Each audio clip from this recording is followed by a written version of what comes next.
Brains. They are everywhere.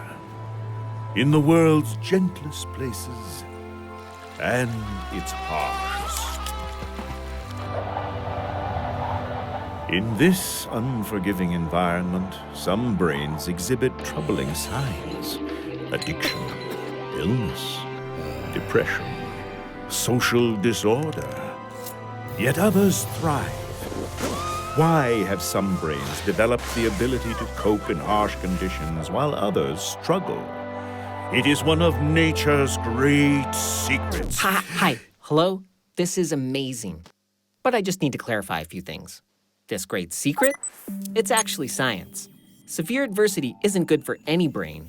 But it is true that some brains do better than others in the face of significant challenges.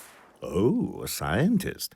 Yes, I agree. This is a great secret of science. Great, yes, but not a secret. Let me explain. We're born with brains, but our brains change as we grow. They develop based on experiences we have, and different brains respond to experiences in different ways. Okay, thanks. I'll let you get back to it. Indeed. Some brains show robustity and strongitude, while others... Sorry, we scientists use the word resilience. Some brains are more resilient than others. Yes, resiliensis. Resilience? Resilience. Revenge of the cortex. Resilience is a result of the interplay between genes and life experiences. It's a brain's ability to maintain good functioning under adversity. Resilience makes us invincible. Nothing makes us invincible. What resilience does is to give less leverage to negative factors in our lives and tip the balance in favor of positive outcomes. Resilience. Fate's legendary prize. Whoa, no! Some people are born with more resilience than others, but resilience can also be built over time.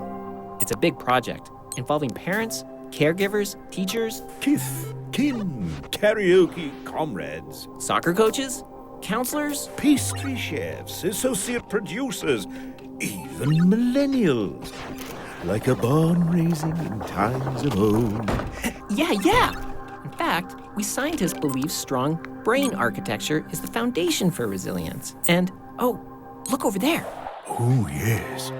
A young brain returns after months of isolation and adversity. No words can describe what this poor brain has suffered. There are words that describe it. We scientists call it toxic stress.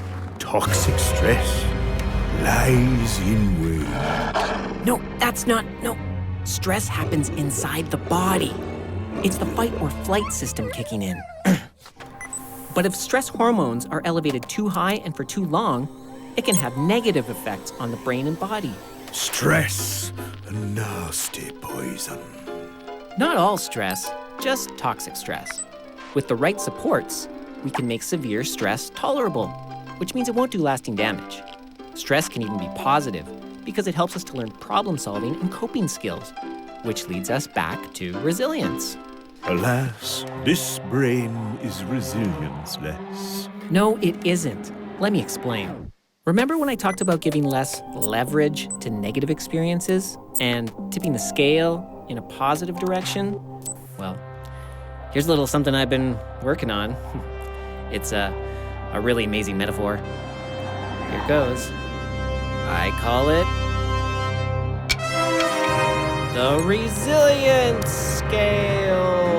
Resilience scales. Protective armor plates that Shiny. But no. The resilience scale helps us understand why some brains are more resilient than others. The resilience scale sends out invisible resilience rays that's Really just a scale. See? It's a beam being held up by a fulcrum. full of crumbs. Geez, no! A fulcrum. You know, like high school Never mind. Let me just clean this up. See, negative experiences add weight to one end of the beam, and positive factors add weight to the other end. Ideally, we want the scale to tip toward the positive side and lead towards positive life outcomes. The brain's future literally hangs in the balance. The position of the fulcrum can be understood as our original capacity for resilience. It's something like our genetic starting position. Remember the young brain that was struggling to survive? Look, it started life with the fulcrum off-center, giving more leverage to negative experiences. Serious stuff, like abuse, neglect, and chaotic environments. That means positive factors like responsive relationships, safe environments, and learning opportunities had less leverage. Over time, the negative load shifted the fulcrum even farther in a negative direction. Tragedy. Not at all. Right now, this brain is experiencing poor health. But with help, the scale can be tipped toward more positive outcomes. The first thing we can do is to stop negative experiences from stacking up. Then, we can add more positive factors, loading up the positive side of the scale. And we're not done. We can work to shift the fulcrum in a way that favors positive outcomes. The Fulcrum, an amazing instant fix-it button. No, it's a process. It involves many supportive people and plenty of time. Remember?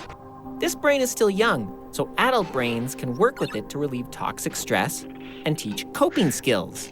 In early childhood, these efforts can push the fulcrum a considerable distance. Childhood, filled with fascination and fulcrum flexibility. Sort of, but there are other sensitive developmental periods that are windows of opportunity, like adolescence. And even if this brain doesn't get help until adulthood, change is still possible. It will take more support, and the change will be less dramatic. But any fulcrum can be moved to make positive outcomes more achievable. The bad experiences disappear. I'm afraid not. It's hard to undo the effects of past negative experiences, and it takes time. But we can eventually relieve the burden of those negative experiences. Our little brain can get the help it needs to adapt, recover, and enjoy good health and wellness.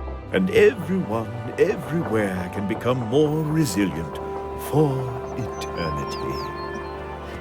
Why not? With the right support, everyone everywhere can become more resilient. I'm so glad I saved humanity.